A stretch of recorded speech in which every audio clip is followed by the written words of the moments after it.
Hola y bienvenidos al canal. Hoy les traigo historias de terror tan aterradoras que les pondrán los pelos de punta. Prepárense, porque cada historia los dejará sin aliento. Pero antes de empezar, asegúrense de darle a me gusta y suscribirse al canal para no perderse ninguna de las futuras historias oscuras que les traeré. Ahora, apaguen las luces, pónganse los auriculares y comencemos.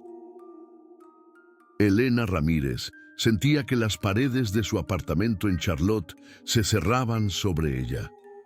Como estudiante de arquitectura española en un programa de intercambio, estaba acostumbrada a controlar el espacio, a definirlo con líneas y ángulos precisos. Sin embargo, la presión de los plazos y el ruido incesante de la ciudad la estaban asfixiando. Ansiaba un respiro, un horizonte despejado. Las montañas Apalaches, con su promesa de aire puro y paisajes majestuosos, le parecieron la solución perfecta. Preparó su equipo con la misma meticulosidad con la que diseñaba un plano. Botas de última generación, una chaqueta impermeable de color rojo vivo, una mochila con todo lo necesario. Estaba lista, no para experimentar la naturaleza, sino para superarla, para imponer su propio ritmo sobre el desorden del bosque y regresar sintiéndose renovada y victoriosa. Al llegar al parque estatal, su confianza bordeaba la arrogancia. Observaba a las familias y a los excursionistas ocasionales en la entrada del sendero principal con una pizca de impaciencia. Para ella, no eran más que turistas ruidosos que profanaban el silencio que ella había venido a buscar. La naturaleza, en su mente, era un desafío personal, un sistema que podía ser navegado y entendido con la lógica y la preparación adecuadas. No sentía una conexión humilde con el bosque, sino un deseo de conquistarlo, de adentrarse en sus profundidades y salir por el otro lado, habiendo demostrado su independencia y fortaleza. Belleza de las montañas era secundaria a la afirmación de su propio poder. Subestimaba la fuerza antigua y silenciosa que yacía bajo las hojas y las raíces, viéndolo solo como un escenario. Tal como esperaba, el sendero principal estaba lleno de gente. El sonido de las conversaciones y las risas de los demás excursionistas rompía la paz que había venido a buscar. Irritada, su mirada se desvió hacia un lado, donde un camino apenas perceptible se adentraba en la espesura. Era estrecho, cubierto de musgo y parecía una promesa de verdadera soledad. Justo en la entrada, tallado en la corteza de un roble antiguo, vio un símbolo extraño, casi borrado por el tiempo. Una espiral con 3 líneas que se cruzaban en el centro. Por un momento, una extraña inquietud la invadió, pero su arrogancia la descartó rápidamente como un simple grafiti. Esto, se dijo a sí misma con una sonrisa, era el verdadero comienzo de su aventura. Con una sensación de triunfo, Elena se adentró en el sendero desconocido. El aire se volvió más frío y húmedo al instante, y el sonido de los otros turistas se desvaneció, reemplazado por un silencio profundo y denso. Sacó su teléfono y le envió un último mensaje de texto a una amiga en Charlotte. Dejando atrás a los mortales, encontré el camino secreto, hablamos luego. Adjuntó una foto del ominoso símbolo tallado en el árbol, como si fuera un trofeo. Apenas un segundo después de que el mensaje se enviara, las barras de señal de su teléfono desaparecieron por completo. No le dio importancia, era de esperar en un lugar tan remoto. No podía saber que ese había sido su último contacto con el mundo conocido, un adiós presuntuoso antes de ser engullida por el silencio.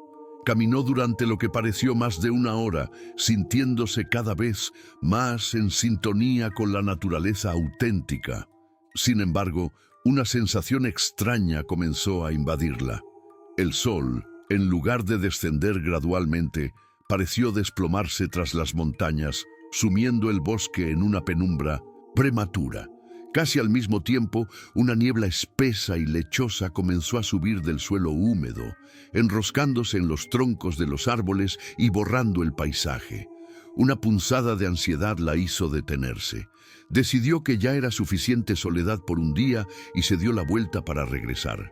Pero al hacerlo, el pánico la golpeó con una fuerza física. El sendero por el que había venido ya no estaba allí. En su lugar, había un muro impenetrable de árboles y maleza. Al principio, pensó que estaba desorientada. Intentó forzar el paso a través de la maleza, pero las ramas parecían entrelazarse para bloquearla, y las espinas se enganchaban en su chaqueta roja. Se rindió, jadeando, y sacó su teléfono con la esperanza de usar el GPS sin conexión. La pantalla permaneció negra, sin servicio, sin vida. Su última esperanza era la brújula de su reloj. La aguja, en lugar de apuntar al norte, giraba sin control, como si las leyes del magnetismo se hubieran derrumbado en aquel lugar. Fue entonces cuando su arrogancia se hizo añicos, reemplazada por un miedo primitivo y helado. No estaba simplemente perdida en un bosque. Estaba atrapada en un lugar que no quería que se fuera. La trampa se había cerrado herméticamente. El silencio del bosque cambió. Ya no era pacífico, sino pesado, preñado de una atención invisible. Elena sentía cientos de ojos sobre ella, aunque no veía a ninguna criatura. Fue entonces cuando comenzó a encontrar las efigies. Pequeñas figuras retorcidas, hechas con ramitas, plumas y dientes amarillentos de algún animal. Colgaban de las ramas a la altura de los ojos, siempre en su camino. Cada una parecía estar girada en su dirección, como si la estuvieran observando pasar. El viento, al serpentear entre los árboles, traía consigo fragmentos de sonidos que se asemejaban a voces humanas. Susurros que se unían para formar su nombre en un siseo casi inaudible. Elena. La soledad se estaba convirtiendo en una compañía horrible, y el bosque ya no era un lugar, sino una presencia. El agotamiento y la deshidratación comenzaron a envenenar su mente. La línea entre la realidad y la pesadilla se volvió porosa. La falta de agua le resecaba la garganta y cada paso era un esfuerzo monumental. El bosque se transformó en un teatro de horrores alucinatorios. Las cortezas de los árboles se retorcían ante sus ojos, formando rostros mudos y agonizantes que parecían seguirla con sus cuencas vacías. Las sombras en su visión periférica ya no eran estáticas. Se alargaban y se movían por sí solas, danzando justo al borde de su percepción. Su mente, antes su mayor fortaleza, se estaba convirtiendo en su peor enemigo, colaborando con el bosque para desmantelar su cordura. Ya no confiaba en sus propios ojos, ni en el suelo que pisaba. En medio de este torbellino de alucinaciones, vio algo que se sintió terriblemente real, una figura alta y antinaturalmente delgada, oscura como una rama carbonizada, moviéndose con una gracia silenciosa entre los árboles lejanos. Nunca la veía de frente, siempre de reojo, una mancha de movimiento equivocado en la quietud del bosque. No parecía perseguirla activamente, sino pastorearla, guiándola más y más profundamente en el laberinto verde. Era una presencia paciente, un cazador que no necesitaba correr. Esta visión solidificó su terror. No estaba sola. Algo la estaba observando, algo que había estado allí mucho antes que ella y que no tenía ninguna intención de dejarla escapar. Era la personificación del miedo, que la había estado acechando todo el tiempo. La segunda noche la encontró en el límite de su resistencia, delirando de sed y miedo. Tropezando a ciegas en la oscuridad, sus pies se enredaron en una raíz y cayó de bruces. Cuando levantó la vista, se dio cuenta de que ya no estaba entre los árboles. Había caído en una clareira perfectamente circular, un círculo tan preciso que no podía ser natural. La niebla era más espesa aquí, y el silencio absoluto, como si el propio sonido tuviera miedo de entrar. En el centro exacto del claro, donde debería haber un gran árbol, se alzaba una estructura grotesca y primordial, un altar retorcido de madera que parecía piedra, cubierto por cientos de las mismas efigies que la habían atormentado, como un cáncer leñoso que hubiera crecido durante siglos. Desde el borde de la niebla, la figura alta y esbelta que la había acechado emergió finalmente a la vista. No caminaba. Parecía deslizarse sobre el suelo sin hacer ruido. A la pálida luz de la luna que se filtraba a través de la bruma, Elena vio lo que realmente era. No era un monstruo de corteza y ramas, sino el cuerpo horriblemente disecado y retorcido de un antiguo excursionista vestido con los jirones de ropa de senderismo de otra época. Su piel era como cuero viejo estirado sobre huesos y sus miembros estaban doblados en ángulos imposibles. Era un guardián, un sirviente de la floresta, la víctima anterior convertida en el carcelero de la siguiente, un trofeo animado por la voluntad del bosque. El guardián no hizo ningún movimiento agresivo, simplemente se quedó allí, una silueta de desesperación.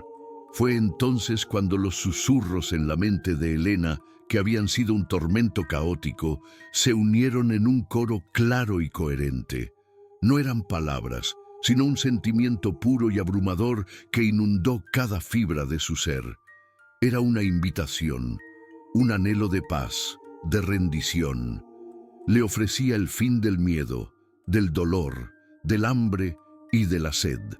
Le pedía que se acostara en el musgo suave, que cerrara los ojos y que simplemente se dejara llevar para formar parte del gran silencio eterno del bosque. Su voluntad de luchar, ya desgastada, se desmoronó ante la promesa seductora de la nada, del descanso final. La escena se funde en la oscuridad, dejando el destino de Elena suspendido en el silencio del bosque. 6 meses después, el sol de la primavera baña el mismo parque estatal. Un nuevo grupo de estudiantes universitarios, ruidosos y llenos de la invencibilidad de la juventud, se congrega cerca de la entrada del sendero principal. El aire está lleno de sus risas y sus planes para el día. Uno de ellos, un joven con la misma chispa de arrogancia aventurera que una vez tuvo Elena, se aleja del grupo. «¡Hey, miren esto!», dice señalando hacia la espesura. «Parece un camino mucho más interesante que este paseo para turistas». Sus amigos se ríen, pero lo siguen, atraídos por la misma promesa de autenticidad que había condenado a su predecesora. Justo en la entrada del estrecho sendero, colgando de una rama baja a la altura de los ojos, hay una pequeña efigie. Es nueva, las ramitas aún frescas y flexibles. Los estudiantes se detienen a mirarla, una curiosidad macabra. La figura es similar a las otras tallas antiguas del bosque, pero esta tiene detalles personales y recientes. Entrelazada en su construcción hay una larga y sedosa hebra de cabello oscuro, y atado a su base, como una advertencia o un trofeo, hay un pequeño trozo de tela de un rojo vibrante, arrancado de una chaqueta impermeable. El grupo lo observa por un momento, sin comprender su verdadero significado, antes de encogerse de hombros y adentrarse en el silencio. El bosque espera, paciente. El ciclo está listo para comenzar de nuevo. La niebla se extiende por todas partes, y cada región tiene sus propios bosques malditos. Comenta desde dónde nos escuchas y si alguna vez has sentido una presencia que no debería estar allí. Queremos leer tu historia.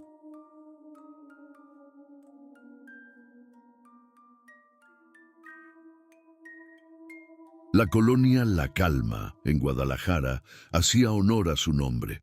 Las calles adoquinadas, flanqueadas por bugambillas y jacarandas, eran un remanso de paz suburbana. La vida aquí transcurría con una normalidad casi ensayada. estaban Mateo y Sofía, la joven pareja recién llegada, aún desempacando cajas y sueños. En la casa de la esquina, la señora Elodia mantenía su eterna vigilia desde la ventana, una guardiana silenciosa de la rutina del barrio. Un grupo de adolescentes reclamaba la acera como suya cada tarde, sus risas rompiendo la quietud. Todos ellos orbitaban alrededor de un cruce específico, un punto neurálgico marcado por un viejo poste de luz cuya bombilla parpadeaba de forma intermitente, como un corazón con arritmia, presagiando la calma rota que se avecinaba. Y luego estaba Javier Muñoz. Para la colonia La Calma, Javier era menos un vecino que un elemento del paisaje, un bibliotecario de 50 y tantos años, cuya existencia era un murmullo en la sinfonía de la vida del barrio. Su rutina era un reloj suizo de soledad. Caminaba hacia el trabajo por la mañana, regresaba al atardecer y la única señal de su presencia era una luz solitaria encendida hasta altas horas de la noche. Era un hombre introvertido y melancólico, resignado a su invisibilidad. Los vecinos lo saludaban con un gesto vago, sin registrar realmente su rostro. No querían ser molestados, y Javier era un experto en no molestar. Su vida era un estudio en silencio y discreción, sin saber que su muerte exigiría toda la atención que nunca recibió.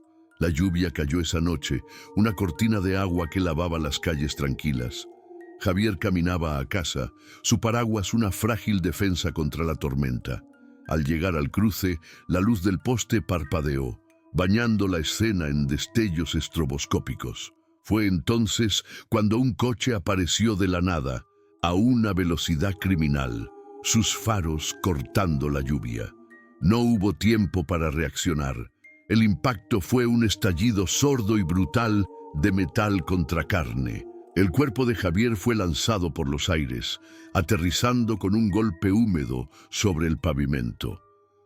El coche, sin detenerse, aceleró y desapareció en la oscuridad, dejando a Javier solo, roto y sangrando bajo la luz intermitente y acusadora del poste, mientras la lluvia comenzaba a borrar las huellas del crimen, mezclándose con la sangre que fluía lentamente. El sonido del impacto resonó en las casas silenciosas, atrayendo ojos a las ventanas. En la casa de la esquina, la señora Elodia observó la horrible escena por un segundo antes de que su cortina se cerrara con un tirón decisivo. En la casa de enfrente, Mateo agarró su teléfono, marcando el número de emergencias, pero la mano de Sofía lo detuvo. «No, espera», susurró ella. «No nos involucremos. No sabemos quién fue». En la esquina, los adolescentes que lo habían visto todo se escondieron más profundamente en las sombras, su risa anterior reemplazada por un miedo paralizante. Cada ventana era un par de ojos, cada casa un testigo, silencioso. Nadie salió, nadie gritó, nadie ayudó. Y así Javier Muñoz murió solo, ahogándose en la lluvia y la indiferencia de sus vecinos. El funeral de Javier fue un asunto breve y con poca asistencia, un punto final discreto para una vida discreta. Sin embargo, en el cruce, algo de él se negó a desaparecer. Un persistente olor a lluvia y hierro comenzó a impregnar el aire, incluso bajo el sol abrasador de Guadalajara. Por las noches, cuando el viento soplaba, algunos vecinos juraban escuchar el sonido de una respiración dificultosa y agónica, un jadeo que parecía nacer del propio asfalto. El poste de luz, antes un simple defecto, se convirtió en un barómetro de su culpa. Ahora, su parpadeo se volvía frenético y errático cada vez que Sofía, Mateo o la señora Elodia pasaban por debajo, como si un ojo moribundo los estuviera observando y juzgando en silencio. La culpa, sembrada en la vigilia, comenzó a florecer en los sueños. Las noches en la colonia, La Calma, perdieron su paz. Sofía se despertaba gritando, atrapada en pesadillas donde sentía asfalto caliente y pegajoso subiendo por sus piernas, inmovilizándola, ahogándola en la oscuridad. Contaba que sentía el frío de la lluvia en su rostro mientras se hundía.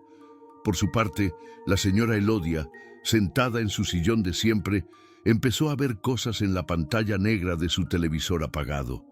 No era su propio reflejo lo que veía, sino el de un rostro distorsionado por el dolor, con los ojos muy abiertos, una aparición que la observaba desde el otro lado del cristal antes de desvanecerse. El terror ya no estaba solo en la calle. Había encontrado la manera de entrar en sus mentes. Pronto, las pesadillas dejaron evidencia física. Misteriosas marcas de manos, de un negro oleoso como el alquitrán fresco, comenzaron a aparecer durante la noche en el exterior de las ventanas de las casas implicadas. Eran las marcas de alguien que intentaba apoyarse, o quizás de alguien que suplicaba ayuda desde afuera.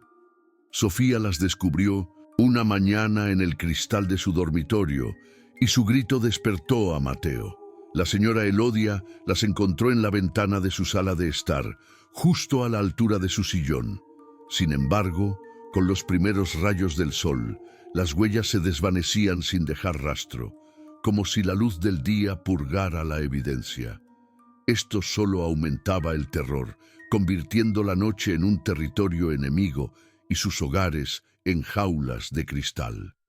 La presencia se volvió más audaz, interactuando directamente con sus vidas. Una noche, el coche de Mateo y Sofía se negó a arrancar. Estaba aparcado a pocos metros del cruce, y aunque todo parecía estar en orden, el motor simplemente no respondía. Mientras intentaban encenderlo, la radio, que estaba apagada, cobró vida con un estallido de estática, sintonizando una emisora que narraba con detalles gráficos un accidente de tráfico fatal. La voz del locutor parecía mezclarse con un susurro débil y suplicante. Tan pronto como empujaron el coche unos metros calle abajo, lejos de la influencia del poste de luz parpadeante, el motor arrancó a la primera. Ya no podían ignorarlo. La entidad estaba reclamando su territorio, estableciendo un perímetro de miedo a su alrededor. El terror de la señora Elodia alcanzó su cenit una madrugada. Incapaz de dormir, observaba la calle vacía desde su ventana. Fue entonces cuando lo vio. Una figura sombría y disforme se arrastraba lentamente por el asfalto, moviéndose con la agonía de un cuerpo roto. No caminaba, se arrastraba, dejando tras de sí un rastro oscuro y húmedo, como de aceite y agua sucia, que brillaba bajo la luz del poste. Contuvo un grito, paralizada por el horror. La forma se detuvo justo debajo de su ventana, y por un instante pareció levantar una cabeza sin rostro hacia ella. Segundos después, se disolvió en la nada y su rastro se evaporó como si nunca hubiera existido. El fantasma ya no era un susurro. Estaba afuera, en su calle, reclamando el asfalto. La tormenta de verano llegó con la furia de un castigo divino. Un relámpago iluminó el cielo, seguido de un trueno que sacudió los cimientos de las casas. Y entonces, la oscuridad total. El apagón sumió a la colonia La Calma en un silencio primitivo, aislando a cada familia en su propia isla de miedo. En casa de Mateo y Sofía, el viento abrió una ventana y un charco de agua de lluvia comenzó a formarse en el suelo de la sala. Pero el agua no se esparció, se acumuló, burbujeando, volviéndose más oscura y densa, como petróleo crudo. De la charca negruzca, una forma comenzó a emerger lentamente, desafiando la gravedad.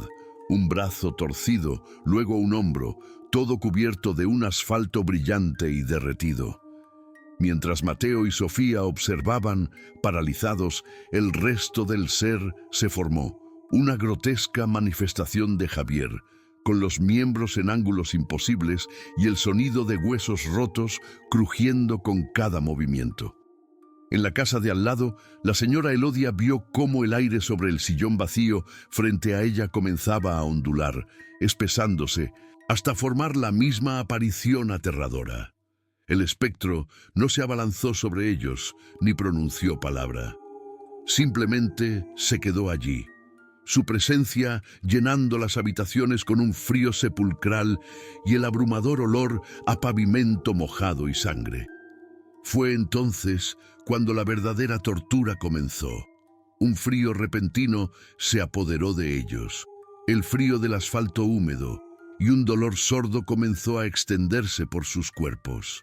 El dolor se intensificó, agudo y aplastante. Cada uno de los vecinos sintió en su propia carne el chasquido de sus huesos, la dificultad para respirar, el sabor metálico en la boca. Pero el tormento físico no era nada comparado con el asalto emocional. La visión de Javier se superpuso a la suya. Vieron sus propias casas desde la calle, las luces encendidas en las ventanas, un faro de seguridad que para él fue una sentencia de muerte. Sintieron su desesperación, la agonía de saber que había gente a solo unos metros, oculta detrás de las cortinas, eligiendo no ver, no ayudar. No fue el coche lo que lo mató, fue el silencio. Y ahora ese silencio gritaba dentro de sus cabezas, un eco eterno de su indiferencia colectiva. Tan abruptamente como comenzó, terminó. La energía eléctrica regresó con un zumbido, las luces parpadearon y volvieron a la vida. La tormenta amainó, dejando tras de sí un aire limpio y una calma antinatural. El espectro se había desvanecido. Los vecinos estaban vivos, físicamente ilesos, pero sus mentes eran un campo de batalla devastado por la culpa confrontada. La vida en la colonia La Calma regresó a una apariencia de normalidad, pero era una fachada frágil. Nadie volvió a hablar del tema, pero el secreto ahora era una presencia compartida.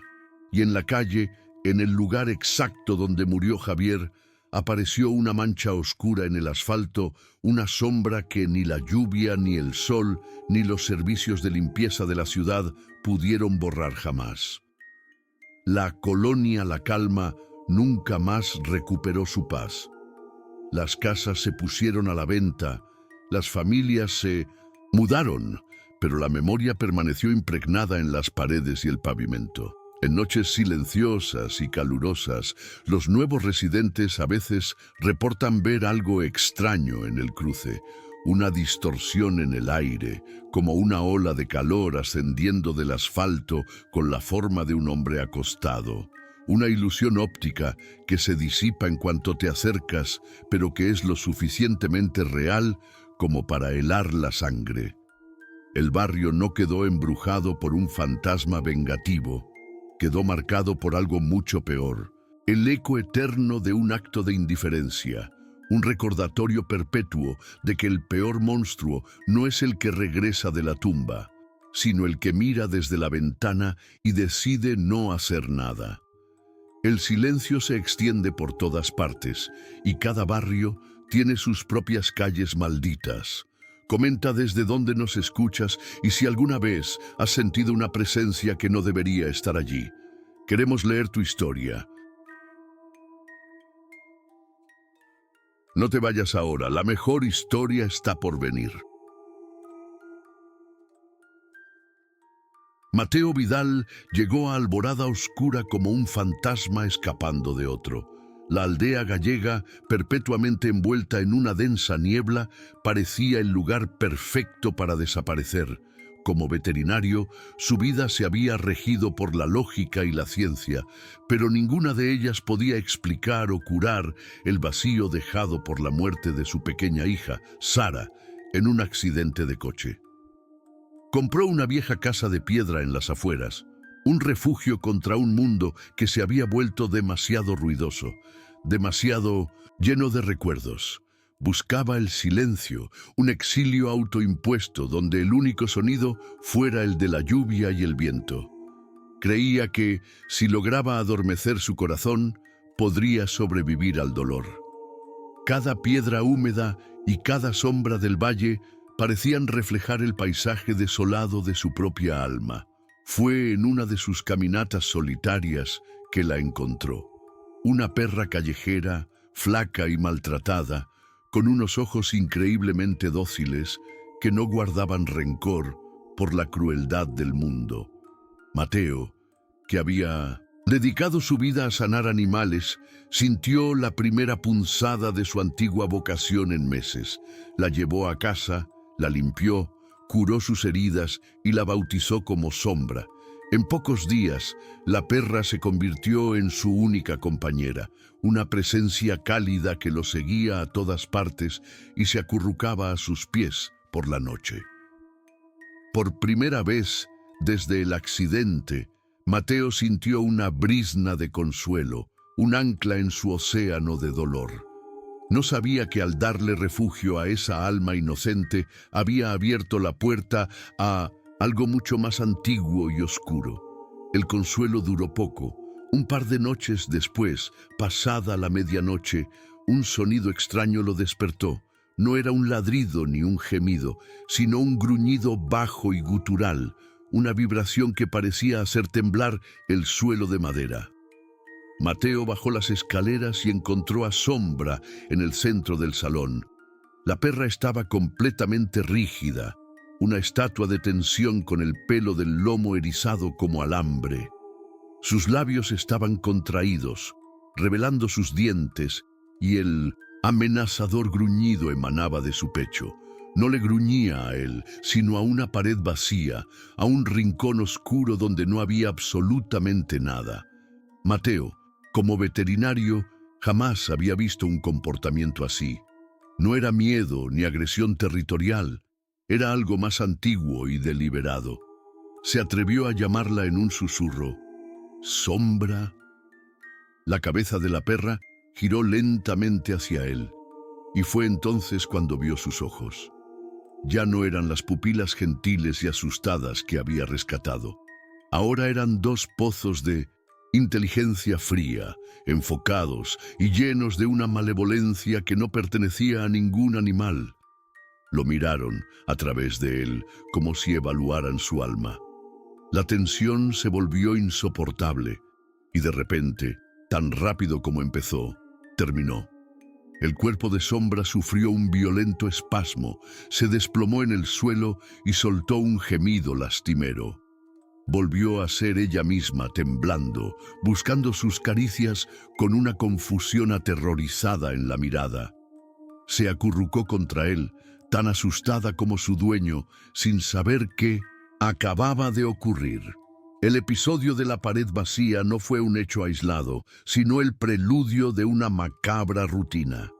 Cada noche, pasada la medianoche, Sombra se transformaba. Su cuerpo se tensaba, sus ojos se endurecían y se movía por la casa con una determinación antinatural. Una noche, Mateo se despertó por el sonido de garras arañando la tierra. Encontró a la perra en el jardín, bajo la niebla, cavando con una energía frenética y obsesiva, siempre en el mismo punto exacto, al pie de un viejo roble. No buscaba un hueso, cavaba como si intentara desenterrar un secreto. Mateo, el hombre de ciencia, intentaba encontrar explicaciones lógicas, un instinto animal, el olor de una alimaña. Pero su corazón sabía que estaba presenciando algo mucho más extraño y metódico. La noche siguiente, el ritual se tornó aún más bizarro. Mateo siguió a la perra poseída hasta el viejo cobertizo. Con una fuerza que no debería poseer, Sombra arrastró una por una varias herramientas de labranza oxidadas. Una hoz, un pico, una pala, hasta el centro de la cocina. No las mordisqueó ni jugó con ellas. Con una precisión escalofriante, las dispuso en el suelo de piedra, formando un círculo perfecto. El acto era tan evidentemente inteligente, tan cargado de un propósito simbólico, que a Mateo se le heló la sangre. Aquello que movía a su perra no era un instinto animal, era una inteligencia antigua usando el cuerpo de su única amiga para llevar a cabo una tarea desconocida, un ritual cuyo significado se le escapaba y lo aterraba. Perturbado, Mateo decidió romper su aislamiento. En el único bar de la aldea, mencionó casualmente el extraño comportamiento de su perra a uno de los ancianos del lugar. El rostro del viejo, surcado de arrugas, palideció al instante. Le bajó la voz y le contó la leyenda de El Silbador, el espíritu de un pastor asesinado por los fundadores del pueblo para robarle sus tierras. Dijo que el fantasma, incapaz de descansar, usaba a los animales del bosque para buscar los títulos de propiedad que había enterrado.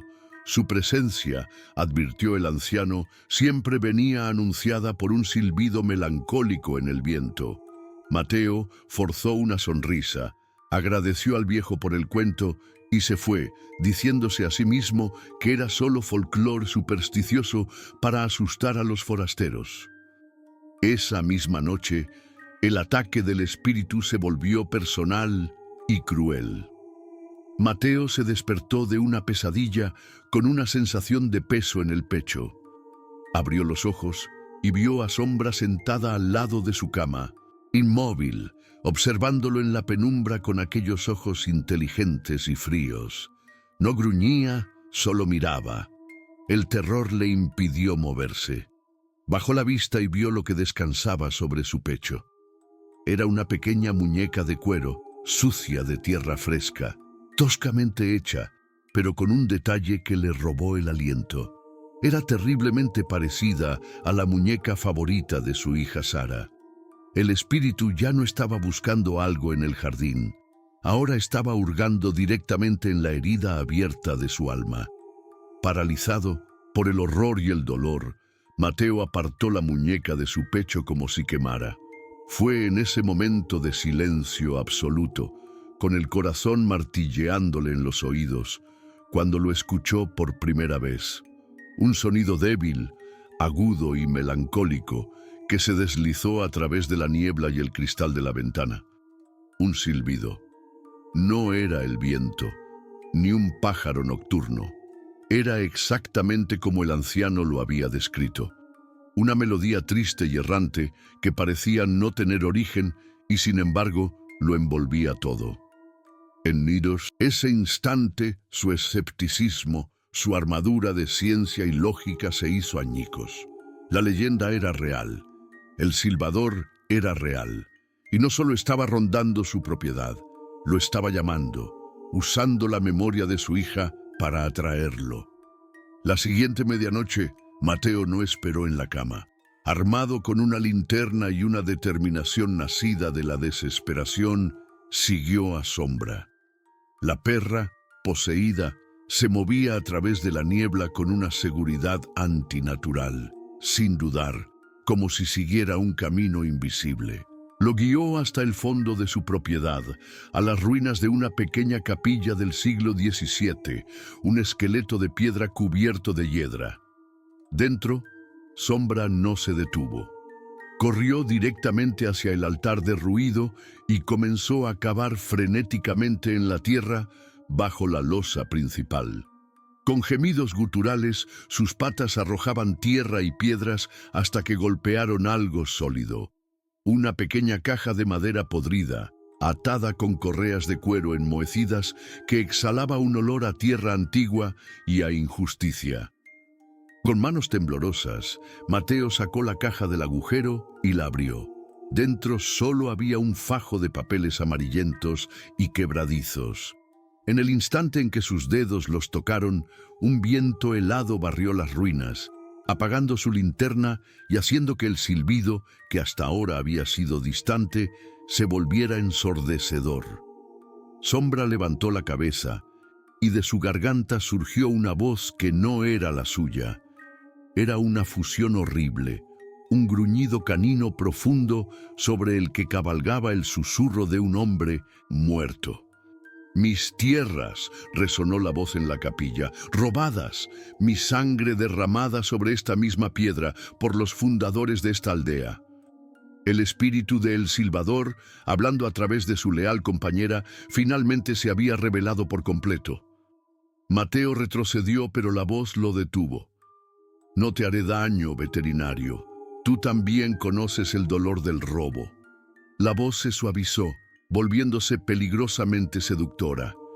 Este cuerpo es débil. Necesito uno más fuerte. Necesito tus manos, tu voz. El espíritu le hizo una oferta en la oscuridad. Ayúdame a vengarme de los descendientes de mis asesinos, que aún viven aquí. Conviértete en mi anfitrión. Sé mi silbido en el mundo de los vivos. Y entonces, la tentación final, la daga directa a su corazón. A cambio, usaré mi poder. Abriré el velo que te separa de los muertos. Podrás verla. Podrás hablar con tu pequeña Sara una última vez. La promesa resonó en el alma rota de Mateo, un veneno dulce y terriblemente anhelado. Dod la niebla de Galicia desciende sobre Alborada Oscura unos días después, tragándose los últimos colores del atardecer. La vida en la aldea sigue su ritmo lento, ajena a la tormenta que está a punto de desatarse. Desde su casa en la colina, Mateo Vidal comienza a caminar hacia la plaza del pueblo. Su paso es firme y tranquilo, ya no el de un hombre encorvado por el peso del luto. Su rostro, antes un mapa de dolor y agotamiento, es ahora una máscara de serenidad vacía. Sus ojos claros y fijos en un propósito que ya no es el suyo. A su lado, Sombra camina en perfecto silencio. Su cola baja, una herramienta obediente cuyo papel en la tragedia ha terminado. Ya no luchan, ahora son uno solo, en propósito y en alma. Se detiene en el borde de la plaza justo cuando las luces de las casas comienzan a encenderse, creando pequeñas islas de calidez contra la creciente oscuridad. Observa las ventanas, los hogares de los descendientes de aquellos que le robaron la vida a otro hombre hace siglos. Entonces, con una lentitud deliberada, se lleva 2 dedos a los labios. Ya no es el veterinario, el padre en duelo, el hombre de ciencia. Es un recipiente, un instrumento de una venganza centenaria. E inclina la cabeza, y de sus labios emana un silbido. Es perfecto, claro, y terriblemente melancólico, la misma melodía que lo había atormentado en la niebla.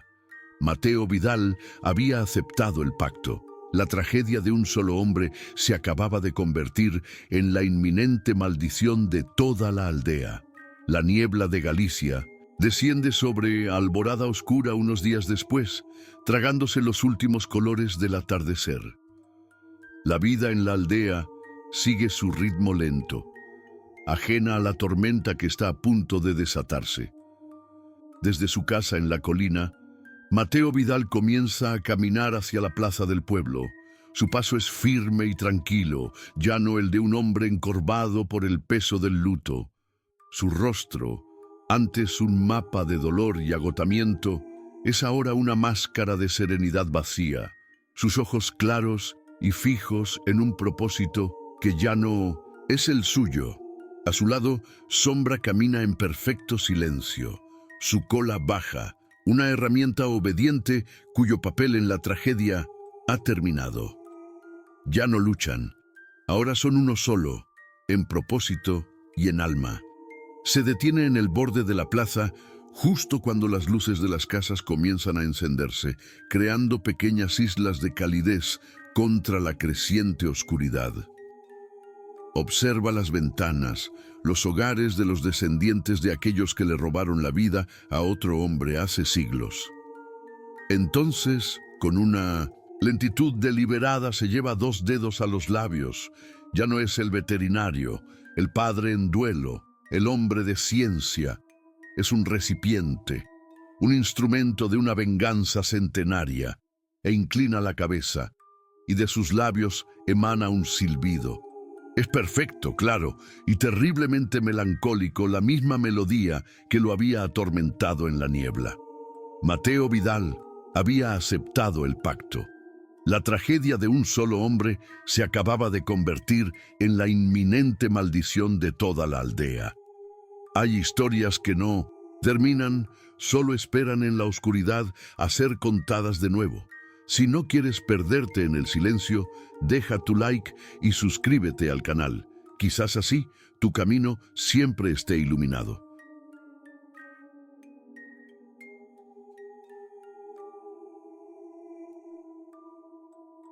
Desde su apartamento en un moderno rascacielos de la Ciudad de México, Sofía sentía el peso del mundo sobre sus hombros.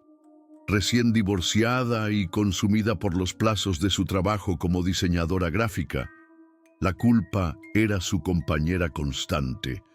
Su mayor fuente de ansiedad era su hijo de 8 años, Leo, un niño sensible y callado que navegaba por el océano de su soledad en el silencio de su cuarto. El apartamento, con sus paredes blancas y sus enormes ventanales, era más una galería de diseño, impersonal que un hogar, un espacio estéril que amplificaba el eco de su pequeña familia rota. Sofía lo observaba jugar solo, creando mundos enteros con sus juguetes, y se preguntaba constantemente si el silencio de su hijo era de paz o de una profunda tristeza que ella no sabía cómo sanar. Por eso, cuando Leo comenzó a hablar de un nuevo amigo, Sofía sintió una inmensa ola de alivio. «Se llama Tic Tac», le dijo el niño una tarde, con una seriedad infantil. «Es muy alto y flaco, y sus dedos son largos.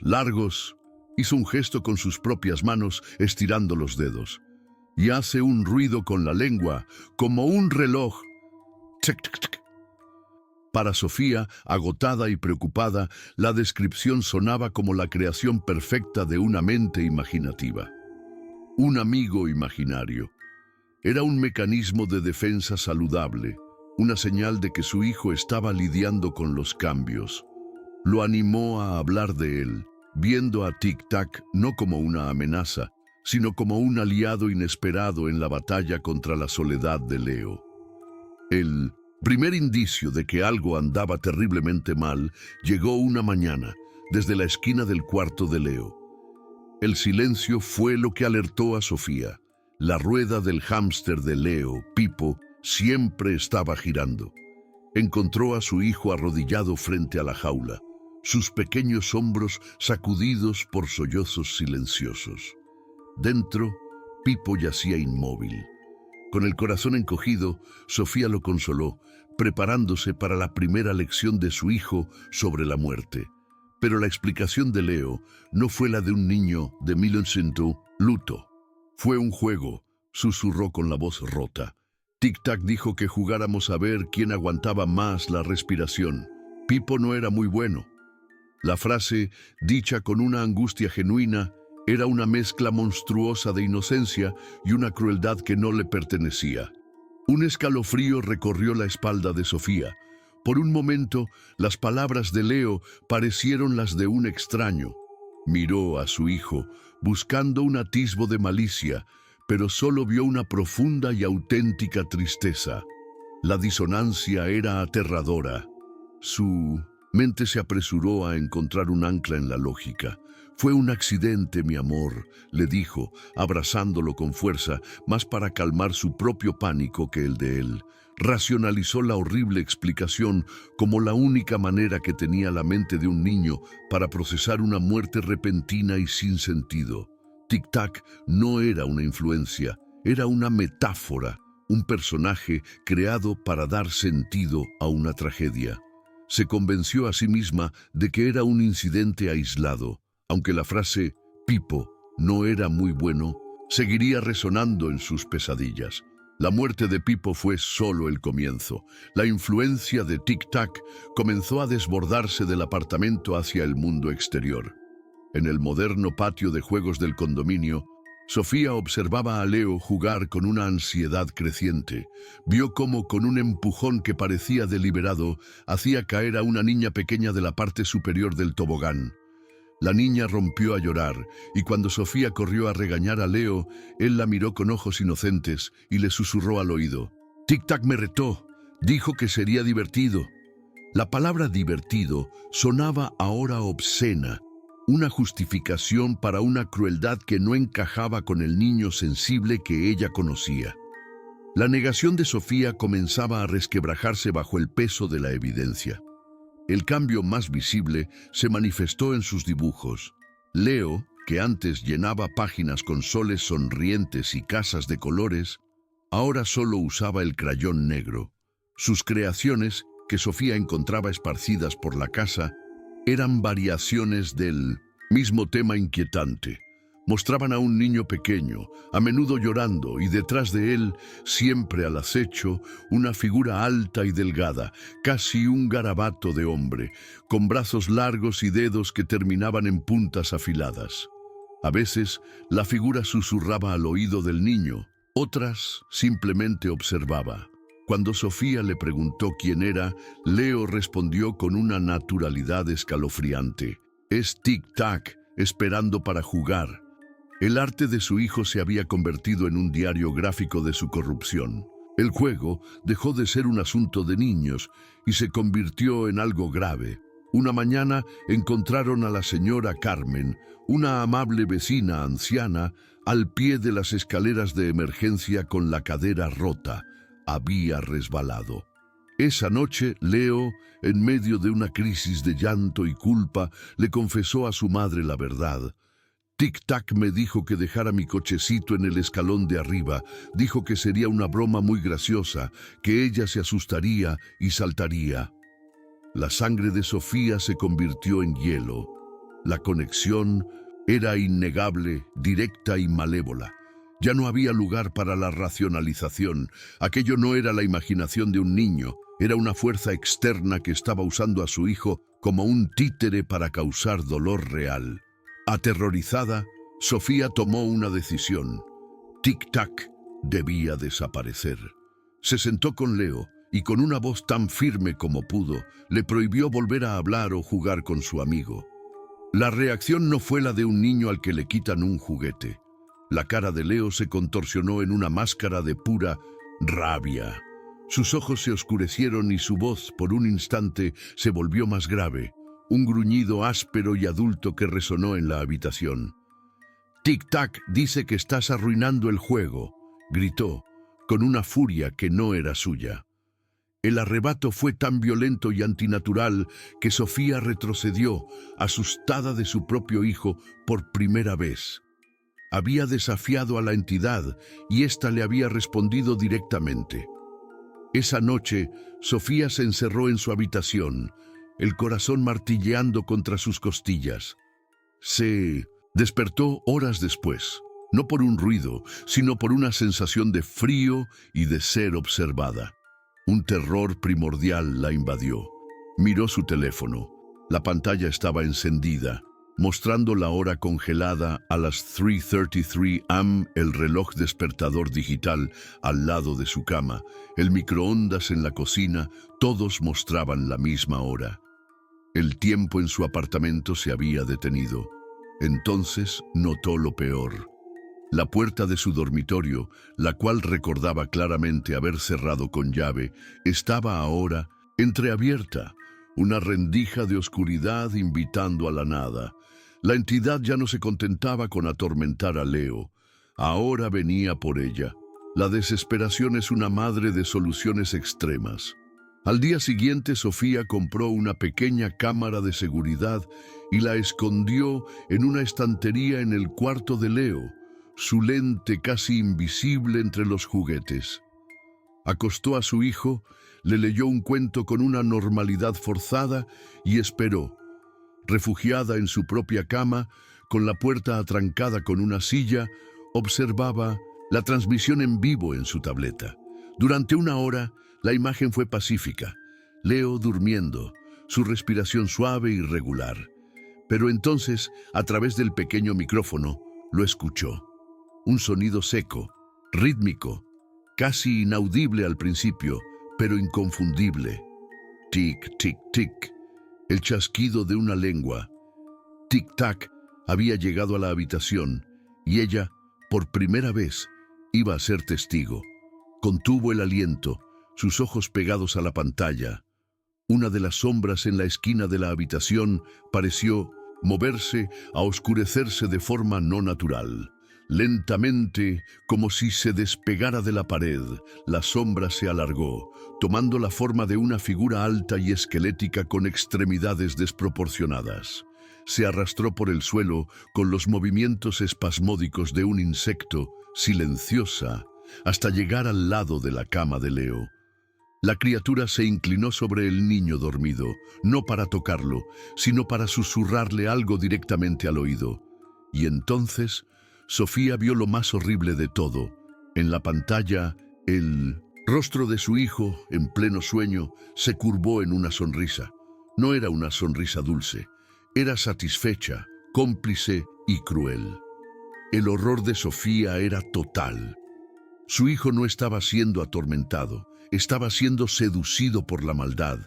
Mientras observaba, paralizada, la criatura pareció sentir su mirada.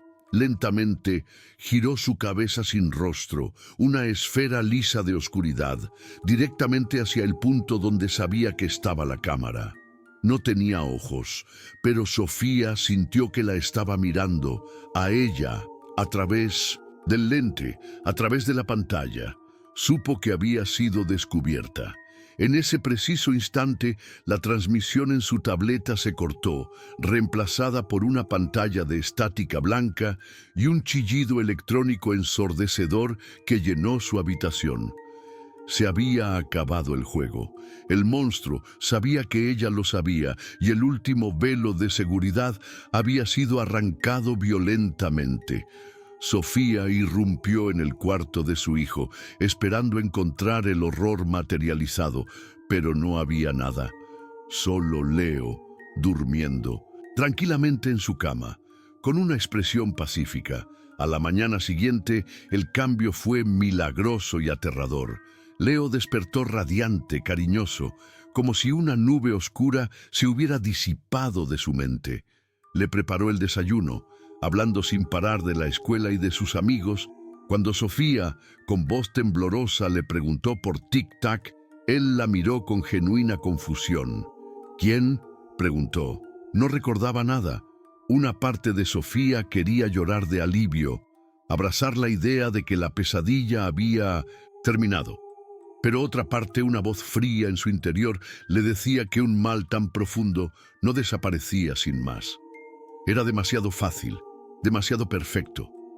Aún así, le permitió ir a jugar al patio. Desde la ventana de la cocina lo observaba, anhelando creer que había recuperado a su hijo. Leo la vio mirar y le dedicó una sonrisa dulce e inocente, saludándola con la mano. El corazón de Sofía se derritió por un instante. Entonces, Leo se giró hacia una niña pequeña que estaba sentada sola en un banco. La sonrisa de su hijo se desvaneció, reemplazada por una expresión vacía, calculadora y hambrienta. El viento sopló, agitando los árboles del parque, y con él, casi imperceptible, llegó un sonido. Un chasquido de lengua, rítmico y suave. Tic-tic, tic-tac, no se había ido. Se había escondido mejor, agazapado detrás de los ojos de su anfitrión, usando el rostro de un niño para elegir a su próxima compañera de juegos. Hay historias que no terminan, solo esperan en la oscuridad a ser contadas de nuevo. Si no quieres perderte en el silencio, deja tu like y suscríbete al canal. Quizás así tu camino siempre esté iluminado.